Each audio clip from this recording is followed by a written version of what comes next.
Oke, terima Ya, kasih. Ya, ini masih hari Senin, nanti yang satunya ya. Jadi kita hari Senin Selasa. Oke, untuk mata kuliah dasar-dasar kuliner, ini diberi bobot 2 SKS ya.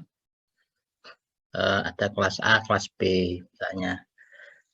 Nah, ini juga ada keuntungan ya. Kan ada 2 mata kuliah, satu dalam bentuk kuliah, satu dalam bentuk praktikum ya. Kalau seperti kuliah masih ada dispensasi ya, sekitar 25% untuk tidak hadir. Tapi kalau yang praktikum harus 100%. Jika tidak hadir mengganti ya. Tapi diupayakan bisa hadir 100% ya. Atau nanti jika sangat-sangat terpaksa, Anda bisa kalau untuk praktikum bisa geser ke kelas sebelah gitu kan. Nah, nanti juga kelas sebelah juga kita berikan kesempatan untuk praktikum. Jika sangat-sangat berhalangan itu bisa geser ke sebelahnya kan begitu ya. Supaya tetap bisa terpenuhi angka 100% ya. Nah, kuliah ini bobotnya 2 SKS ya, sama dengan 2 kali 50 menit ya. Dan diharapkan dengan mengikuti mata kuliah ini mahasiswa bisa memahami ya dan menguasai sehingga nanti mampu menjelaskan tentang dasar-dasar kulineri ya. Terutama dalam menangani bahan pangan ya untuk nanti dikelola menjadi makanan ya, apakah sifatnya komersial atau non komersial dengan berbagai jenis dan pola ya. Tentunya mahasiswa harus memahami mulai dari proses awal ya, penanganan bahan pangan, ya, mulai dari memilih misalnya, sehingga harus kita tahu speknya seperti apa ya. Bahan pangan semua punya spek ya, misalnya spek untuk sayur, spek untuk buah, spek untuk telur, daging, ikan dan sebagainya, dan spek yang ditetapkan. Terutama untuk pelayanan-pelayanan yang terstandar ya seperti rumah sakit ya, itu rata-rata menggunakan spek yang agak ketat. Spek bisa untuk menjaga mutu, bisa juga untuk perencanaan ya, perencanaan biaya dan sebagainya. Karena dengan spek akan memudahkan untuk perhitungan. Misalnya contohnya untuk menghitung jumlah telur yang dibutuhkan. Itu akan mudah. Misalnya dalam 1 kilo ada berapa? Ada 14-15 butir ya, sehingga ketika kita menghitung kebutuhan misalnya sekian banyak orang itu akan sangat mudah dihitung ya. Nah, dalam penyiapan bahan pangan dalam wujud mentah itu bisa dilakukan dengan penyiapan yang sederhana, misalnya sampai persiapan yang agak rumit ya, mulai cuma menyuci misalnya, mengupas misalnya ya, atau mengupas kemudian memotong dan sebagainya. Ya, itu tentunya sangat tergantung dari karakteristik bahan itu sendiri. Hingga akhirnya dilalui melalui tahapan-tahapan kan, mulai dari penyiapan tadi, kemudian kepada penanganan ya processing, ya tentunya processing juga harus dipilah sesuai dengan karakter bahan pangan dan tujuan yang akan kita tetapkan dalam pengolahan tersebut ya, sehingga makanan tadi siap santap. Nah, tentunya dalam siap santap ya tentu perlu di sini ya, perlu perhitungan di situ ya, sehingga misi daripada pelayanan makan tadi bisa tercapai. Misalnya untuk memenuhi selera, misalnya makanan harus layak kan, harus enak, dan tentunya lebih penting adalah untuk memenuhi kebutuhan gizi ya, agar proses metabolisme berjalan sesuai dengan normalnya berdasarkan kondisi fisiologi maupun usianya begitu.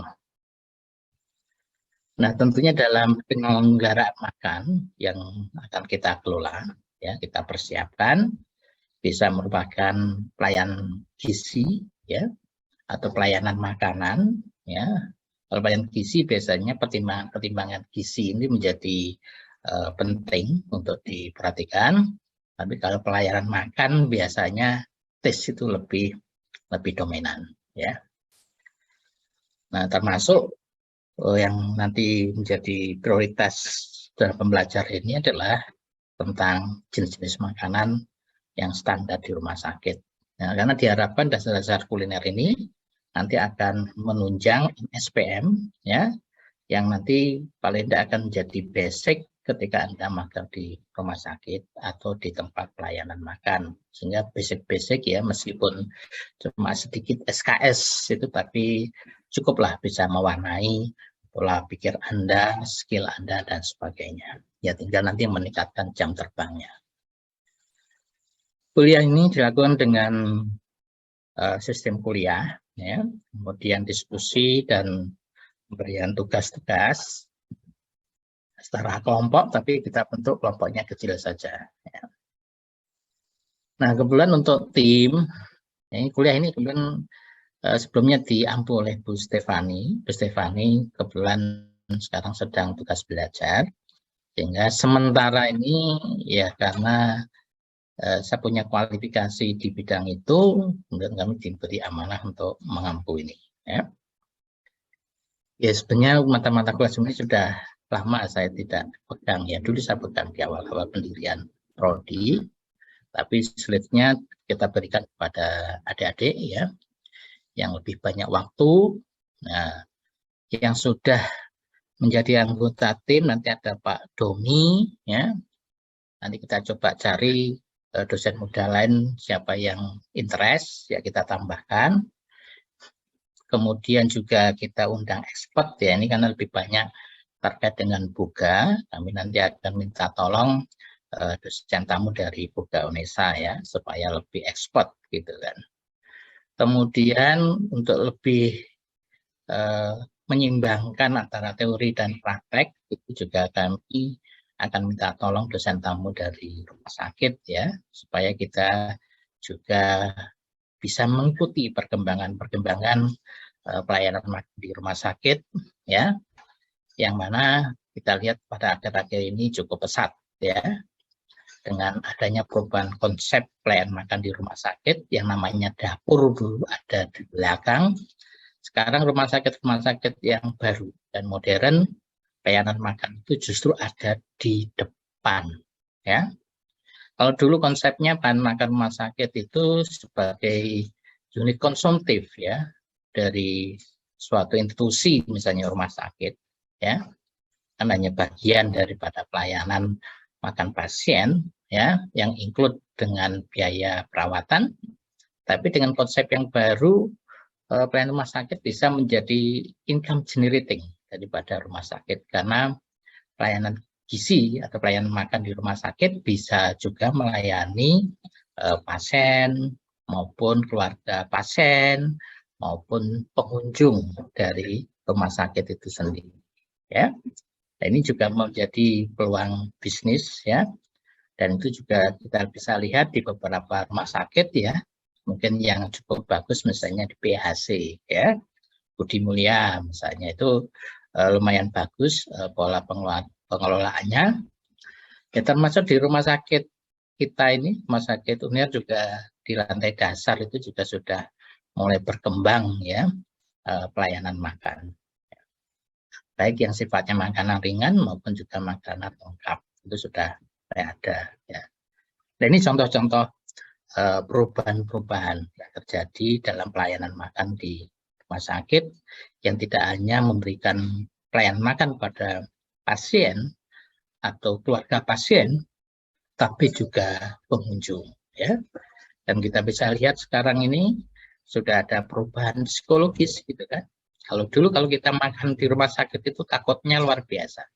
Ya, takut tertular dan sebagainya, atau paling enggak wajar gitu kan makan-makan di rumah sakit. Tapi sekarang suasana layout rumah sakit sudah berubah ya, sehingga memberikan psikologis yang berbeda, sehingga masyarakat juga sudah mulai terbiasa makan dengan nyaman di rumah sakit. Nah, untuk jadwal kita mengikuti standar yang ada yaitu 14 tatap muka ya dan 2 evaluasi. Dan di tahap pertama ya hari ini kita anggap sebagai kontrak dan pengantar.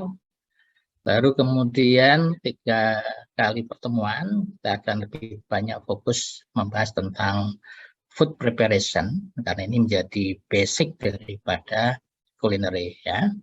Ini yang harus dikuasai dengan baik, mulai memahami tentang konsep dari penyiapan bahan pangan ya. Kemudian kita tahu apa yang harus kita lakukan dengan pemahaman alat misalnya ya. Karena jika pengetahuan alat itu kurang optimal, misalnya kurang bagus, otomatis kan sering salah menggunakan alat ya. Sehingga hasil kerja tidak optimal. Kemudian juga kita bisa memahami tentang penanganan bahan pangan ya. Ya sama ketika kita menjinakkan misalnya hewan piaraan misalnya kan, ya kita harus pelajari karakternya. Sama lah kalau kita ingin misalnya meluluhkan hati misalnya ya seseorang yang menjadi idaman Anda, ya tentu Anda harus pelajari kan, bukan si dianya, tapi juga lingkungannya yang harus kita pelajari. Misalnya bapaknya, ibunya, ya kakaknya, adiknya, hobinya apa, sukanya apa, kan kita pelajari ya sebelum kita menembak misalnya gitu kan, menembak tanda kutip loh ya, bukan menembak seperti Brigadir Joshua kan, yang lagi boh ya. Nah, ini menembak dalam arti adalah yang positif gitu kan, supaya apa? Tujuan dan targetnya tercapai. Maka kita pahami karakteristik lingkungannya.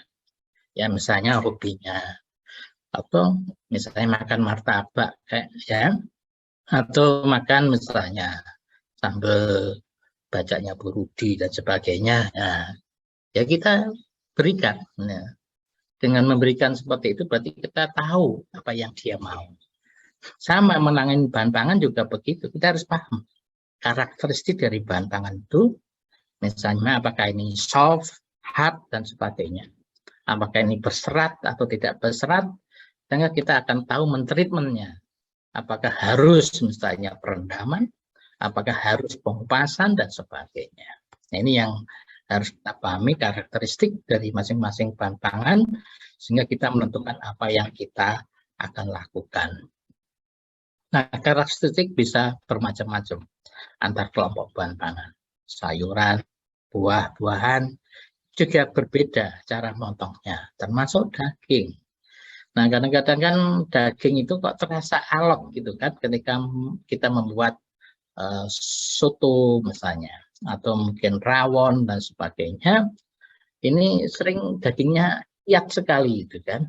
Harusnya empuk, padahal sudah direbus dengan suhu yang cukup tinggi, tapi tetap kenyal.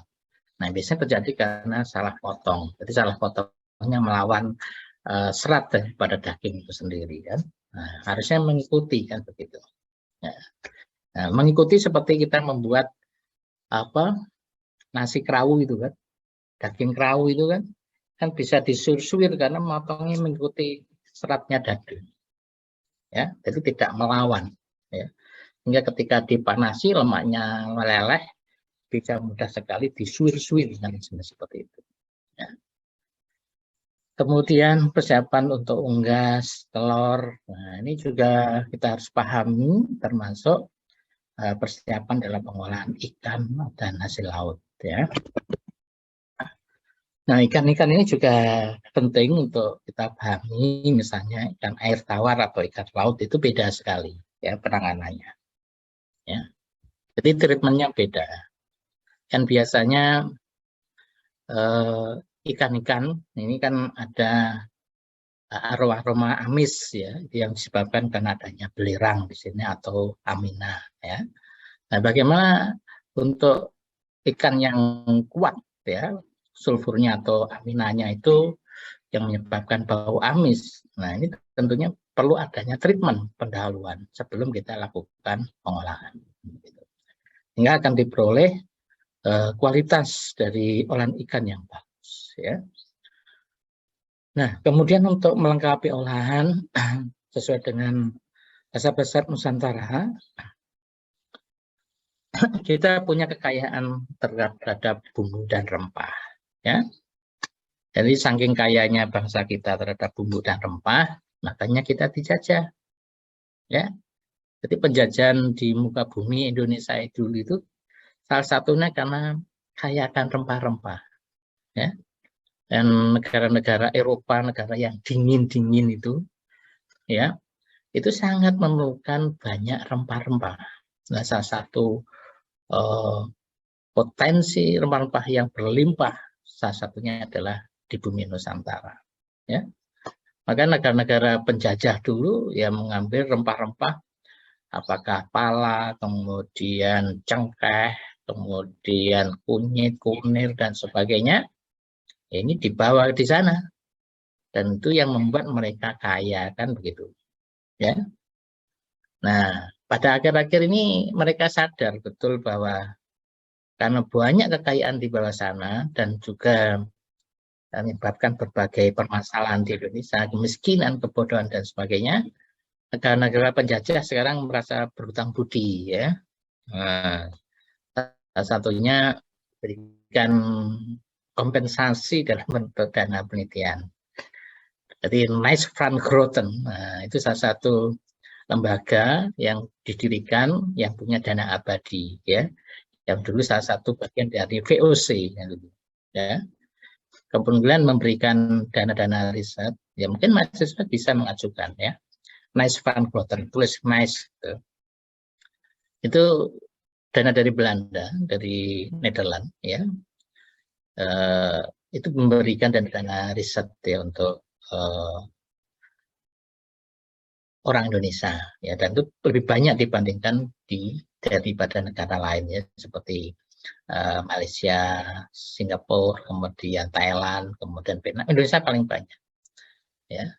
Dan kebetulan saya pernah menikmati bantuan dana Nijs-Van-Groten itu untuk penelitian eksplorasi pangan liar, ya. Lumayan, ya, karena bentuknya adalah euro, kan begitu, kan.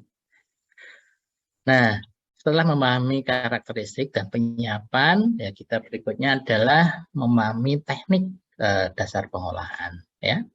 Apakah menggunakan suhu tinggi, suhu rendah, misalnya, ya.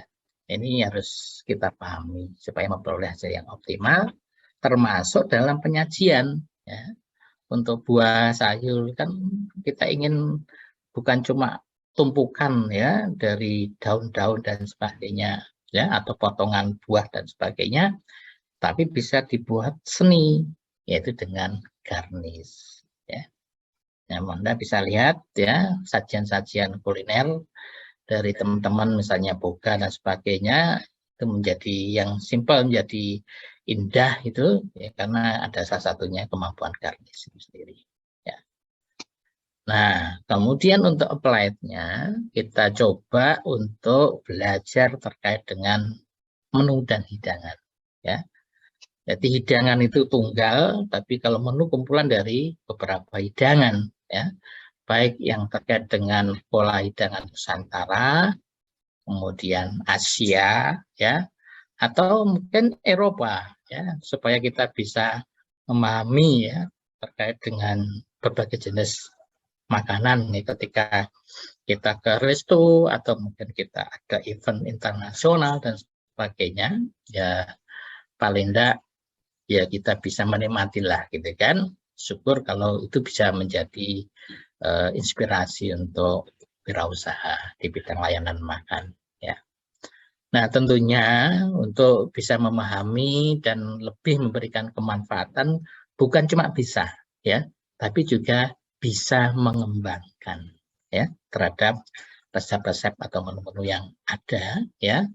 Paling tidak akan kita sesuaikan dengan kekinian, dengan kebutuhan fisiologis klien, ya, ini yang harus disesuaikan, ya.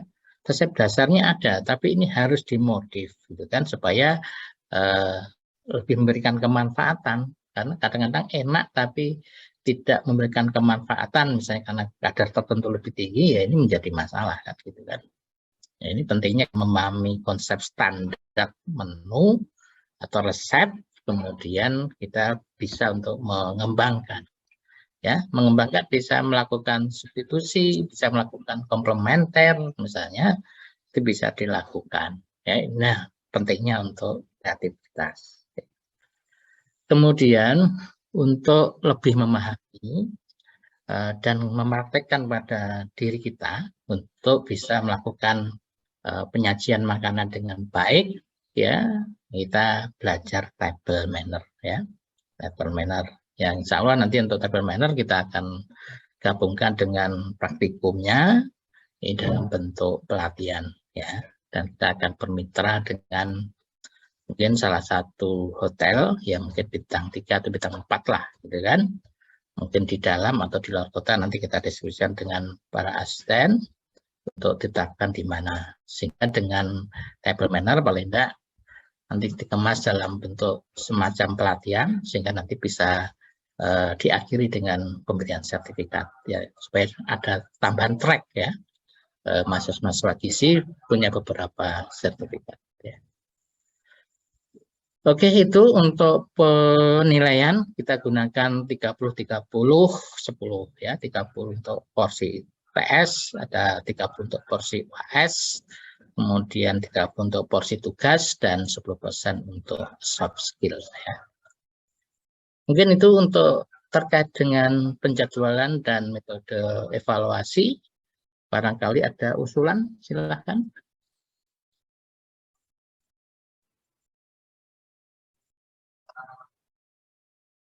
Ada usulan?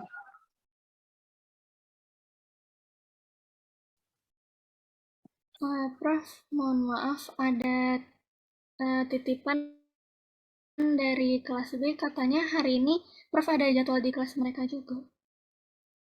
Kelas Matkul apa? ilmu dan teknologi bahan pangan.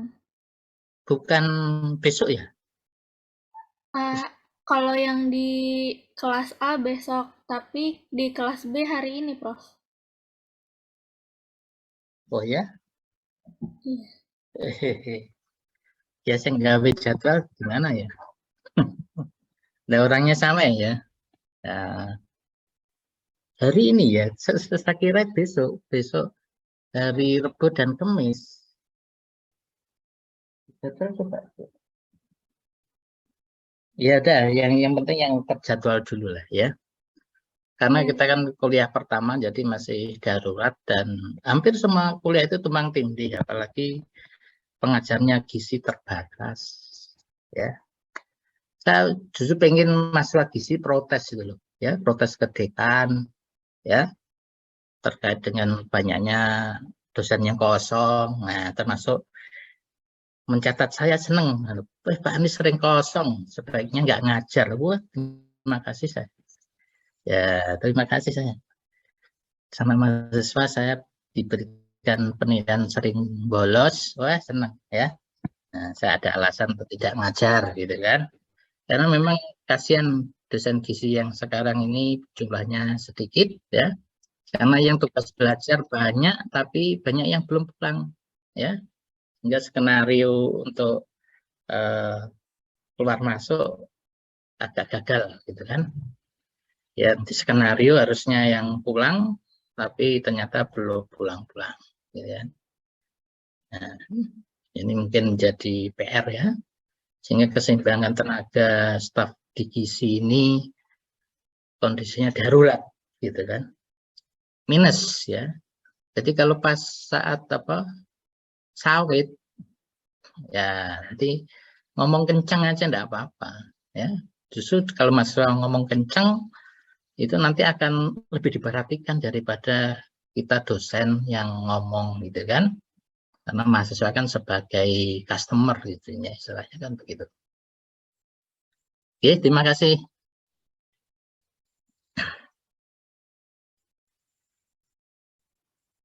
Ada usulan?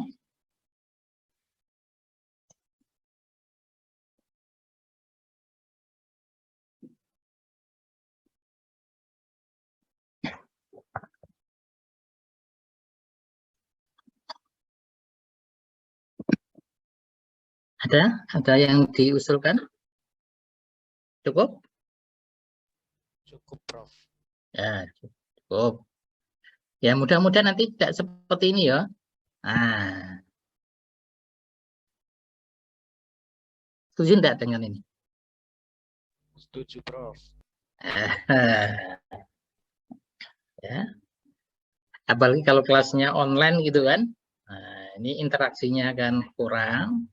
Jadi bisa lebih diaktifkan ya dengan ada dialog dan sebagainya ya.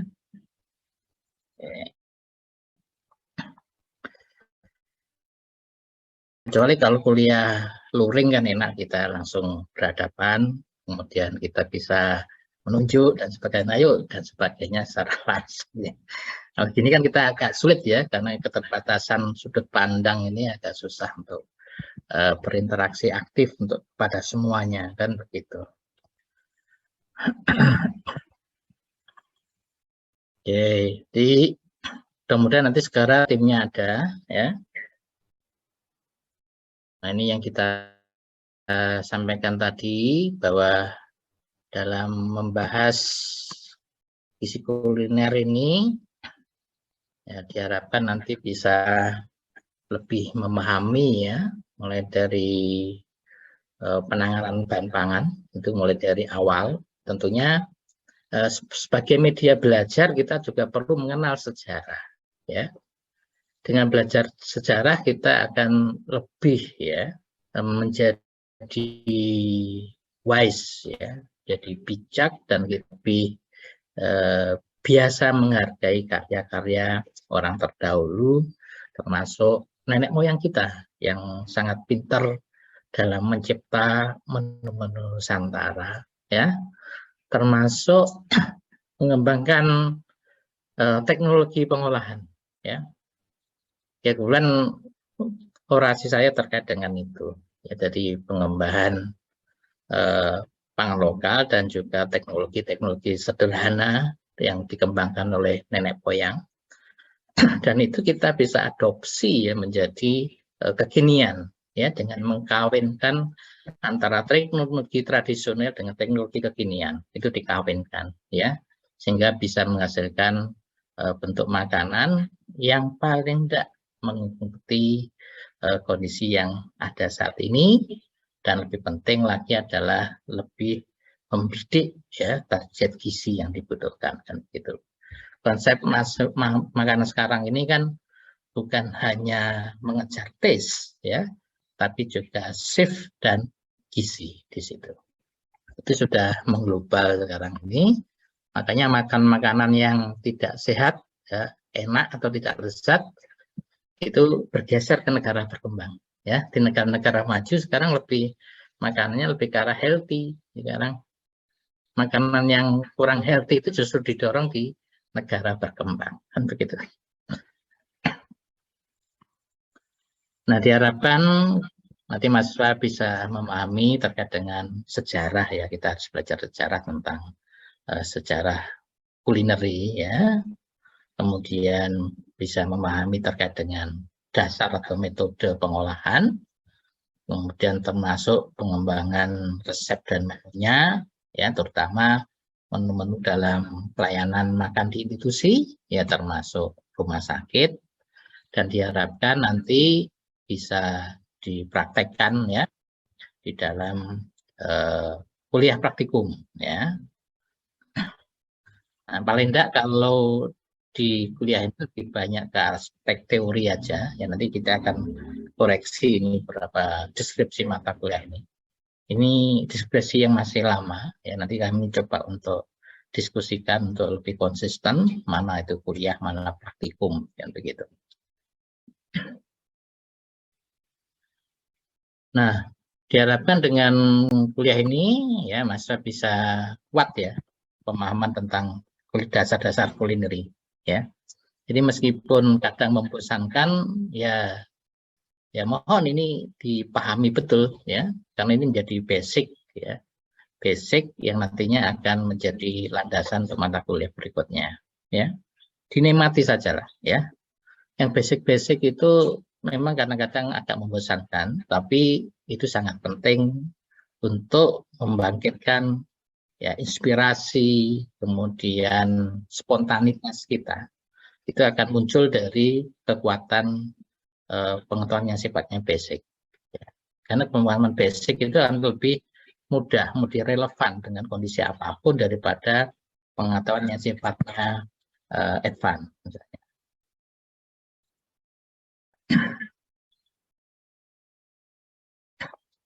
Nah, tentunya hasil pembelajaran yang kita harapkan dari mahasiswa bukan cuma paham terhadap substansi, tapi karena ini adalah pendidikan sarjana, jadi juga secara langsung maupun tidak langsung harus menjadi media untuk belajar berpikir logis, kritis, sistematis, inovatif ya dalam konteks pengembangan kuliner ini tadi.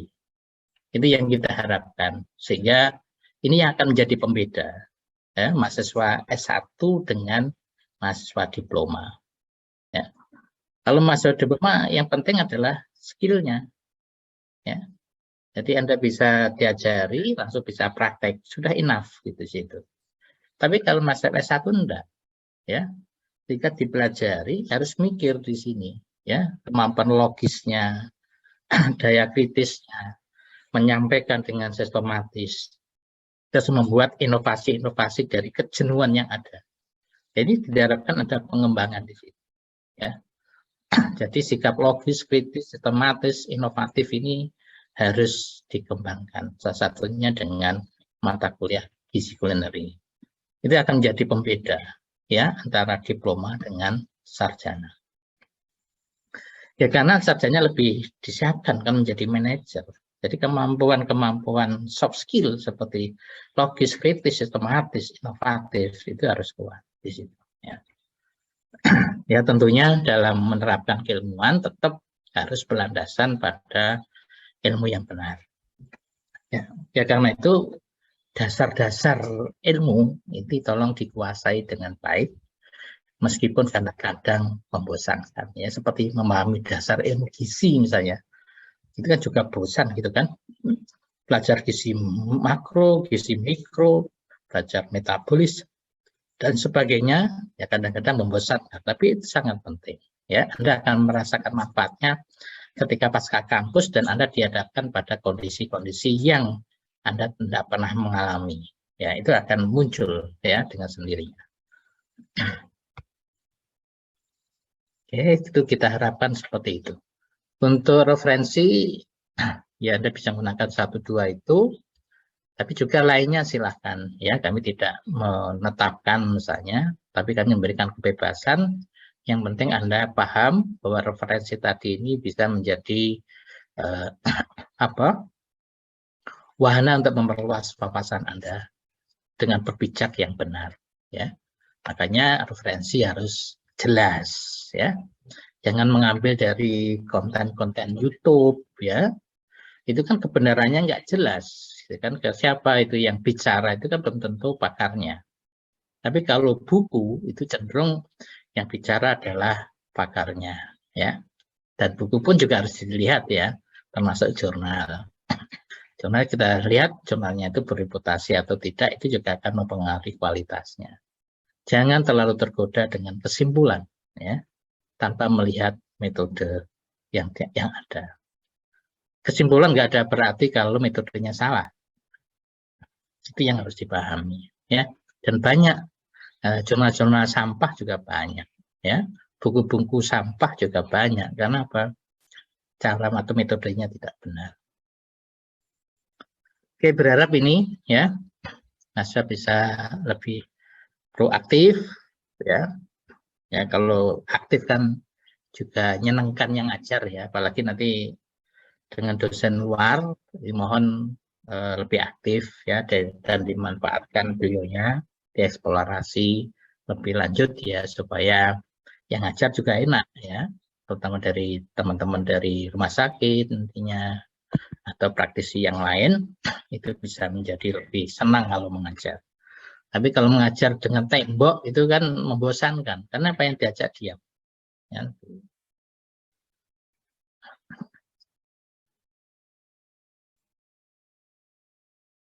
Oke, ini sebagai pengantar ya. Jadi ujung dari gizi kuliner itu outputnya adalah penyelenggaraan makan kan nantinya ya. Karena kegiatan ini adalah mengubah bahan mentah menjadi bahan matang ya, sehingga bisa memenuhi kebutuhannya termasuk kepuasannya. Ya tentunya dalam mengubah tadi bukan semata-mata mengubah ya, tapi perlu ilmu dan seni. Makanya akan beda ya. Bahan-bahan makanan diolah oleh orang yang berilmu dan seni dengan yang tidak ya. Nah, itu beda. Ya, makanya banyak ilmu-ilmu termasuk seni, ya salah satu yang sekarang berkembang adalah chef gitu kan. Dan chef memperoleh tempat yang terhormat itu dengan gara-gara event Master Chef gitu kan. Nah, dengan Master Chef itu mengerek betul profesi chef ya, dan dulu sebagai tukang masak tapi sekarang lebih daripada tukang masak. Nah, tentunya gizi harus lebih dari itu lompatannya kan begitu. Nah, dalam mempelajari gizi kuliner ya tentunya kita juga harus kuat ilmu gizinya, kita juga harus kuat ilmu seninya gitu kan, karena yang kita hadapi adalah makhluk hidup ya kan. Nah, ini perlu ilmu yang benar dan juga art di situ ya. Karena itu supaya ilmunya benar, oleh enggak ilmu-ilmu dasar yang terkait itu juga harus dipahami dengan baik ya, misalnya seperti ilmu bahan pangan, kemudian teknologi pangan dan sebagainya, sehingga ini jika disimbiosis kan akan menghasilkan semacam hasil yang optimal ya, baik memenuhi dari segi keindahan, kelayakan ataupun juga fungsinya, itu untuk memenuhi kebutuhan tubuh ya, baik zat gizi atau komponen bioaktif yang lainnya ya. Lezat tapi sehat ya. Jadi sehat tidak harus meninggalkan lezat kan begitu. Tapi jangan cuma lezat kan begitu ya. Perkembangan pengelolaan makan tentunya seiring dengan perkembangan era atau peradaban ya. Sekarang sudah masuk pada era modern, era industri ya, sehingga perkembangan ekonomi cepat ya, termasuk perkembangannya wilayah-wilayah di mana di situ ada kehidupan dan tentunya memerlukan berbagai pelayanan makan. Dan ini terbukti bahwa tren kebutuhan makan di luar itu semakin meningkat ya. Nah, inti dari penyelenggaraan makan ya, makanya kita juga harus mempelajari ya tentang adanya heterogenitas ya, adanya heterogenitas masyarakat yang mempunyai selera juga bermacam-macam ya, termasuk antar tempat, antar waktu dan sebagainya, termasuk antar usia, itu bisa berbeda-beda ya. Karena itu ketika menjamah makanan kita juga harus memahami karakter tersebut. Apakah ini menurut jenisnya adalah Nusantara, Nusantara yang mana, ya kan? Nah, misalnya masyarakat Pulau Sumatera itu kan lebih suka makanan yang agak pedas-pedas gitu kan, ya, bersantan. Kemudian Jawa ini lebih suka bersantan tapi manis gitu kan. Berbeda dengan masyarakat Indonesia yang timur gitu kan, menu-menunya rata-rata lebih simpel kan begitu ya. Nah, itu kalau kita lihat sejarahnya kan memang begitu. Karena berangkat dari sejarah kuliner kan mulai dari saudagar Persia kan masuk pada daerah Aceh sana, baru kemudian merambat kepada daerah-daerah Riau dan sebagainya sampai ke Batavia. Kemudian Batavia bergeser ke Bali, Bali kemudian baru ke arah Papua, NTT dan sebagainya. Nah, tentunya dalam mengelola makanan ada prinsip dasar yang nggak boleh ditinggalkan, yaitu pertama tanggung jawab. Ya. Yang berikutnya adalah semua makanan harus dirancang sesuai dengan kebutuhan konsumen. Ya. Dan tentunya tidak boleh hanya membuat jadi makanan, tapi juga harus memperhatikan adanya daya terima, termasuk kepuasan daripada customer tersebut. Ya tentunya rasa yang tinggi, ya, ini harus dijaga, ya, agar memenuhi kelayakan makanan. Baik itu pada makanan yang sifatnya komersial atau non komersial. Ya, kadang-kadang kan kita menomorduakan masyarakat yang sedang ada masalah, misalnya pemberian makanan pada masyarakat yang di penjara. Nah, ya, lo bisa lihat makanannya kan sangat sederhana sekali, ya, sehingga up-nya itu kadang tidak diperhatikan, gitu kan. Ya mungkin pertama karena keterbatasan dari budgeting, yang kedua juga karena kondisi psikologisnya kan, karena menempatkan yang bersalah tadi di level yang kedua. Itu sadar atau tidak sadar terjadi itu, ya. Jadi saya sekali nanti belajar makanan di daerah apa pertahanan misalnya, ya, di lembaga pemasyarakatan, ya. Dulu kami pernah mendampingi penyelenggara makan di lembaga pemasyarakatan di Jawa Timur, ya. Kita berdialog, kata lucu-lucu juga gitu kan, cara penyajiannya, cara motongnya dan sebagainya gitu kan, termasuk pemilihan menu, ya. Kalau misalnya masyarakat di lembaga pemasyarakatan dikasih makanan yang tinggi protein, Pak, ya nanti pinter-pinter cepat kabur gitu kan. Makanya yang dikasih adalah banyak karbohidrat. Jadi sudah ada nasi ditambah dengan potongan ketela, ya, supaya lebih kenyang. Itu aja intinya. Yang penting kenyang, perutnya dia nggak rewel, nggak berontak. Ya, tapi kalau nggak kenyang, ya, lapar, ya, tahanan-tahanan itu sering bikin ulah, Pak, misalnya seperti itu. Ya, itu pengalaman unik ya, kita memberikan pelatihan pada penyelenggara makan di lembaga pemasyarakatan. Ya. Ya, untuk anak beda dengan orang dewasa, beda. Ya, untuk wanita juga berbeda. Kemudian juga penting memperhatikan aspek higien sanitasi, ya, karena apa yang dimakan siapapun harus layak, ya, tidak boleh misalnya itu adalah orang terpidana dan sebagainya, makanan harus tetap layak dan juga sedapat mungkin terjangkau oleh konsumen, gitu ya. Nah, kalau kita lihat perkembangan terakhir ini, ya, jasa-jasa kuliner ini termasuk ekonomi kreatif, ya, dan memperoleh apresiasi pemerintah yang cukup tinggi dan termasuk sektor unggulan, ya, apalagi dikawinkan dengan daerah wisata, sehingga ada juga wisata kuliner kan gitu. Nah, ini contoh sederhana, ya, di daerah-daerah ini di Thailand Selatan dulu, mungkin 10 tahun yang lalu waktu saya main ke Thailand Selatan yang dulu daerah konflik, ya, menurut informasi konflik, tapi ternyata tidak konflik, ya, karena ternyata banyak berita bohong, ya, termasuk akhir-akhir ini kan kita belum merdeka dari kebohongan, ya, termasuk dengan kasusnya Jenderal Sambo, itu menunjukkan bahwa kebohongan menjadi masalah serius, ya. Jadi bangsa kita belum merdeka berbohong. Nah, ya, jenderalnya aja berbohong, apalagi masyarakatnya, ya, ya, termasuk para anggota dewan ini kan juga sedang disorot, ya. Ya, berharap mahasiswa kritis, ya, bukan cuma nanti belajar kuliner, tapi juga belajar pada lingkungan masyarakat, ya, sehingga dunia kampus bukan dunia yang tidak peka terhadap perkembangan di luar kampus, ya.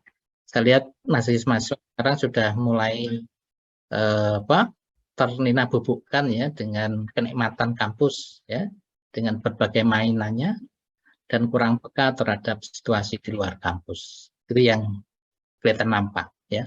Kami kemarin beberapa diskusi dengan dosen-dosen muda yang kritis itu ternyata memang benar. Nah, ini juga potensi yang sekarang banyak kan dengan adanya COVID itu, ya, konsep outdoor itu kan banyak.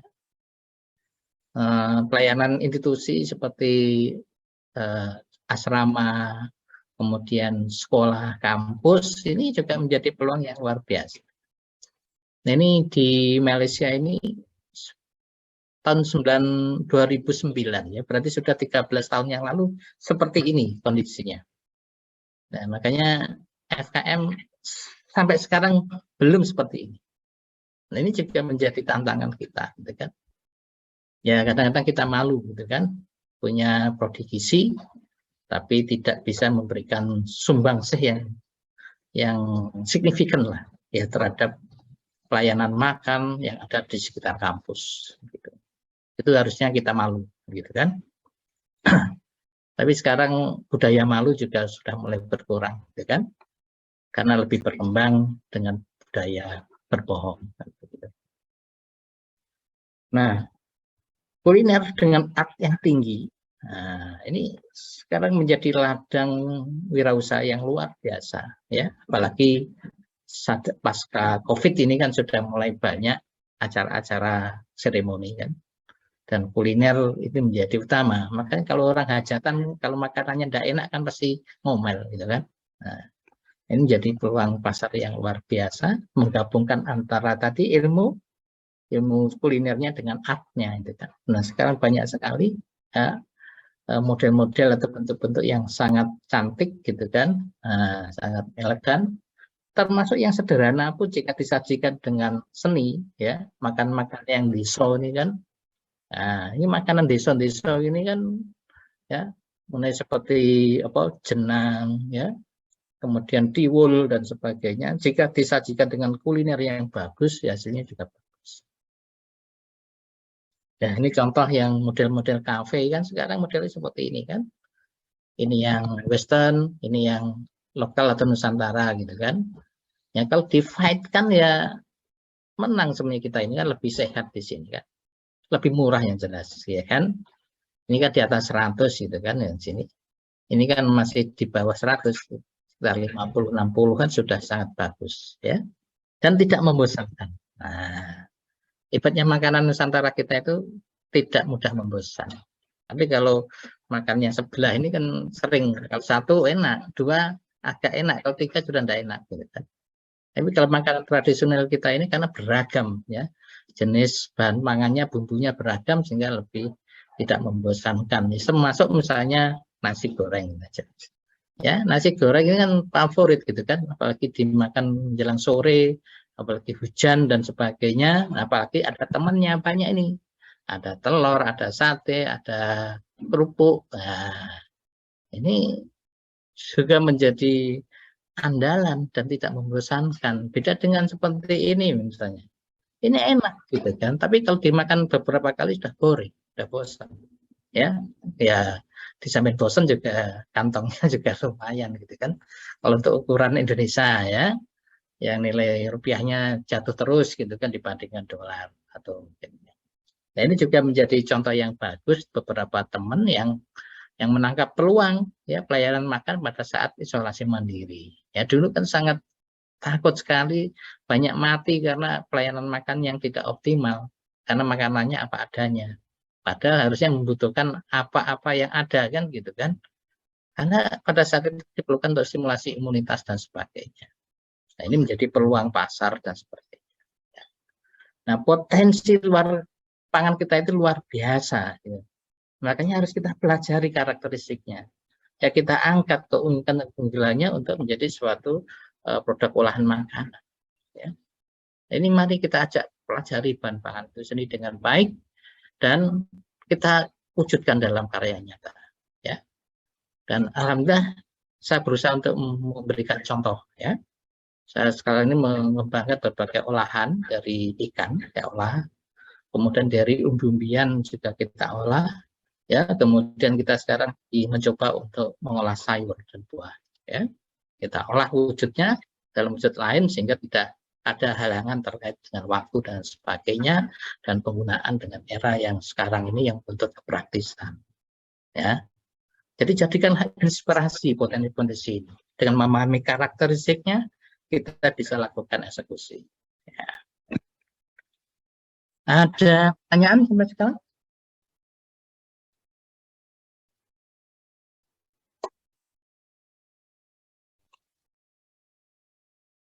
Cukup? Ada? Sharing misalnya. Bukan pertanyaan, sharing.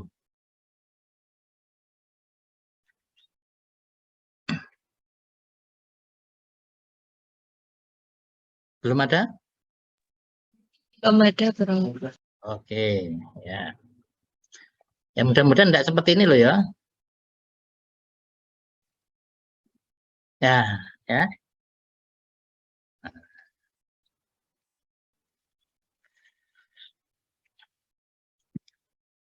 Nah, seperti yang disampaikan dalam kontrak tadi, ya, selain kita melajari apa yang ada sekarang ini, juga kita penting untuk menengok sejarah, ya. Jadi sejarah juga penting menjadi lesson learn, ya. Jadi yang bagus kita ambil, yang kurang bagus kita simpan sajalah, ya. Nah, kita banyak belajar dari fenomena yang ada, ya.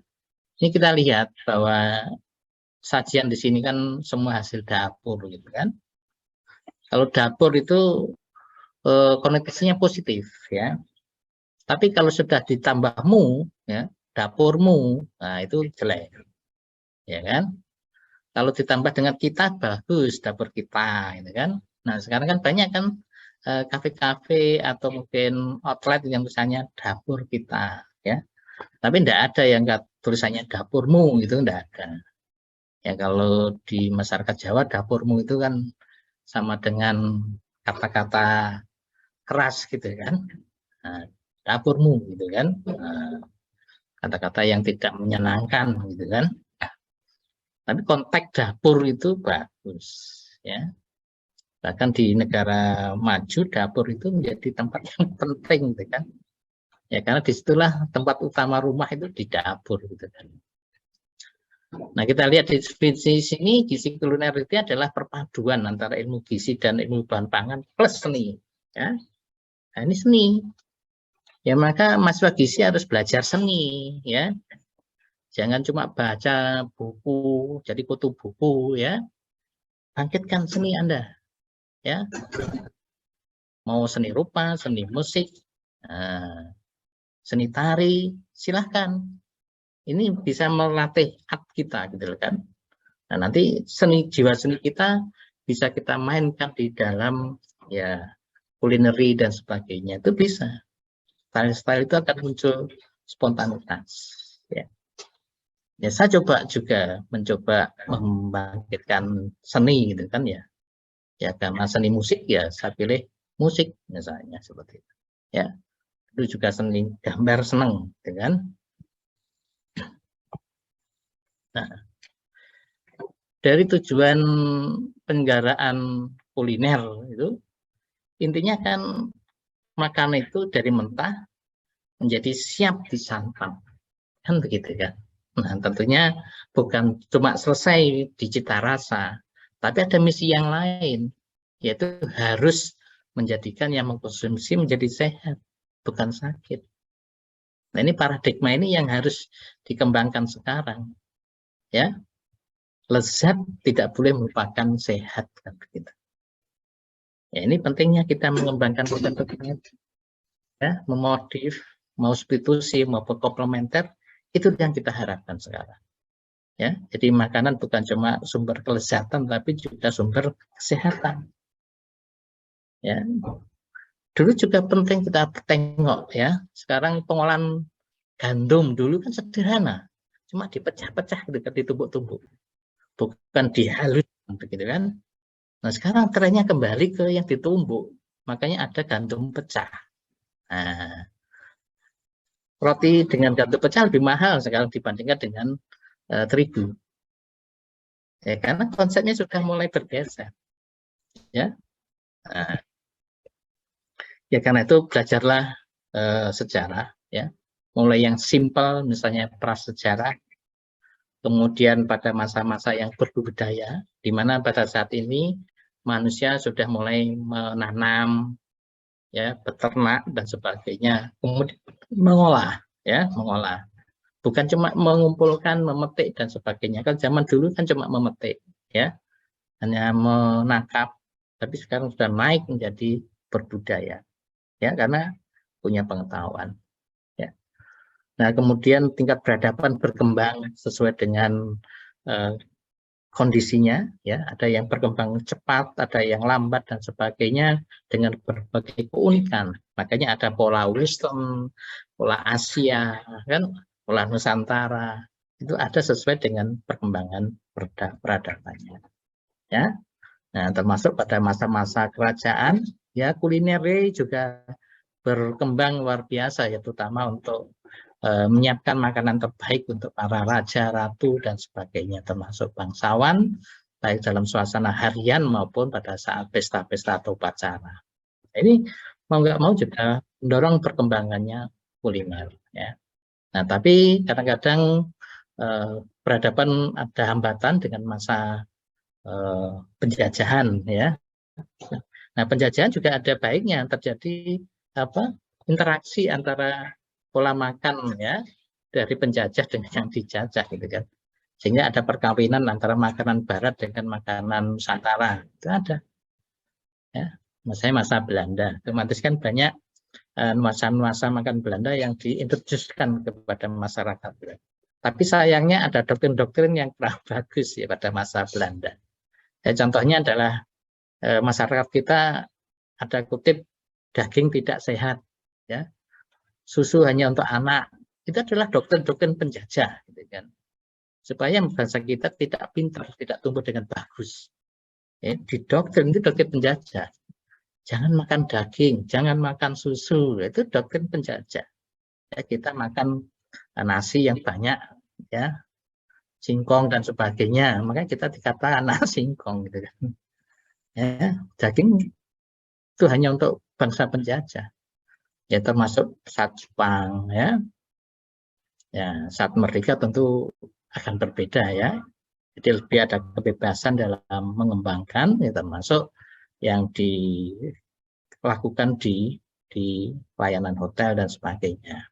Nah, karena ini zaman global, ya otomatis di mana itu ada orang, misalnya asing dan sebagainya, perlu makan, ya maka juga harus dilakukan penyediaan makan ala mereka. Makanya ada menu-menu Eropa, ada menu Timur Tengah, menu Asia, Cina dan sebagainya. Ada menu-menu Nusantara sebagai opsi. Ini contoh yang hebat, ya, di era kita ini punya menu asli Indonesia itu pecel. Nah, jadi kalau konsep-konsep seimbang, ya kita mulai dengan konsep yang ada aja, nasi pecel, nggak usah aneh-aneh membuat menu seimbang, ya, nasi pecel atau konsep nasi rames, nah, ya, ini konsep Nusantara yang seimbang, kan? Kita coba lihat isi piringku, kan sama dengan ini, isi piringku, nasinya cuma sedikit kan, sayurnya banyak, lauknya sepertiganya. Kita bisa lihat ini kan sudah seimbang ala Nusantara. Nah, kita berharap bahwa Anda semua, Mas Bangsa, bisa mengembangkan menu-menu yang mendorong ke arah keseimbangan gizi tanpa harus menghilangkan jati diri. Itu yang kita berharap. Ya. Nah, mungkin itu. Terima kasih. Semoga ada manfaatnya. Silakan kalau mau ada yang sharing. Izin bertanya, Prof. Ya. Kalau lihat penjelasan tadi itu kan yang saya pahami itu untuk dasar kuliner ini kan mengenai proses bahan pangan yang diolah gitu ya, Prof ya. Kalau kan yang lagi booming itu kan sampai saat ini kan pengelolaan kopi ya, Prof ya, kayak barista itu jadi minuman-minuman yang dengan berbagai pengolahannya itu apakah juga termasuk dalam dasar kuliner ya, Prof ya? Terima kasih. Ya. Oke. Kalau yang ke arah kopi dan sebagainya, nanti akan kita masukkan di ilmu bahan dan teknologi. Ya.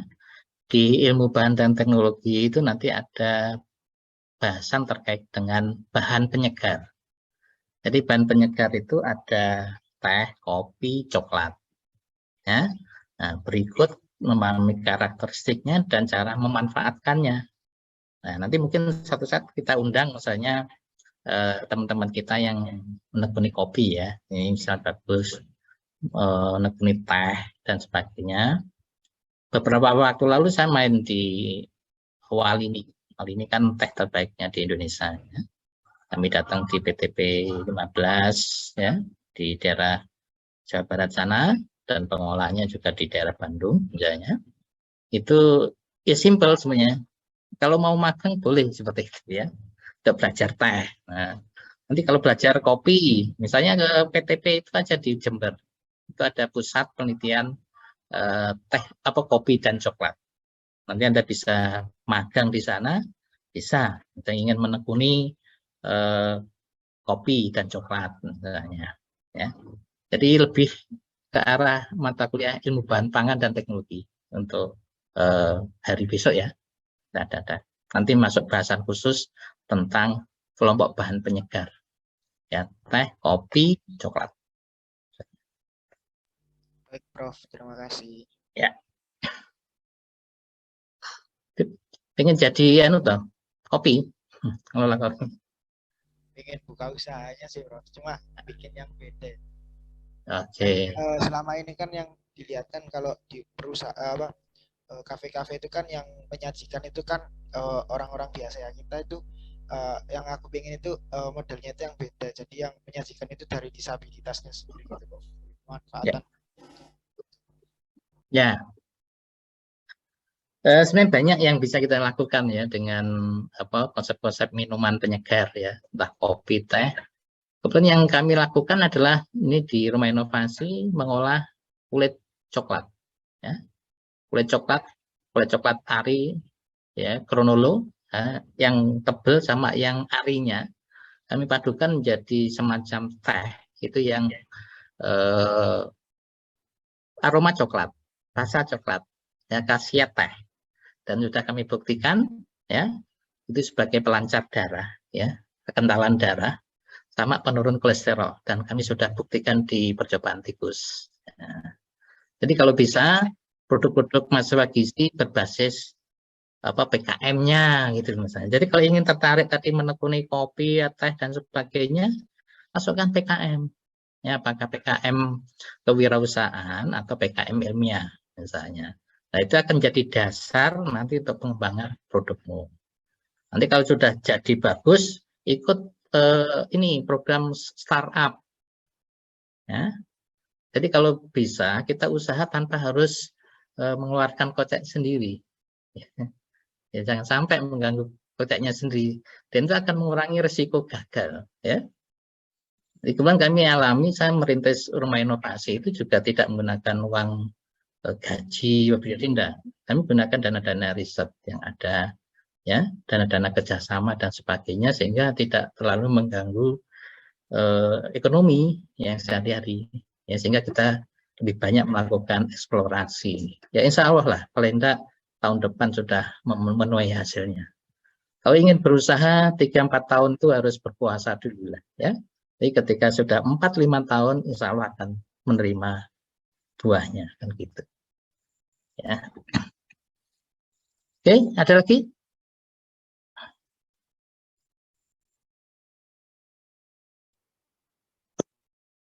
Ada lagi? Mana suaranya ceweknya ini mana?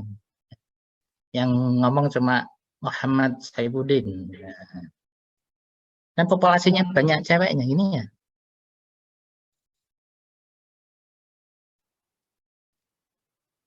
Oke lah, ya sementara belum bertanya ya. Nanti untuk kuliah berikutnya saya yang bertanya. Ya, saya bertanya secara acak. Oke? Ya. Sementara kita akhiri dulu ya. Semoga ada manfaatnya. Kita ketemu jam 9 nanti ya. Ya. Terima kasih. Selamat pagi. Wassalamualaikum warahmatullahi wabarakatuh.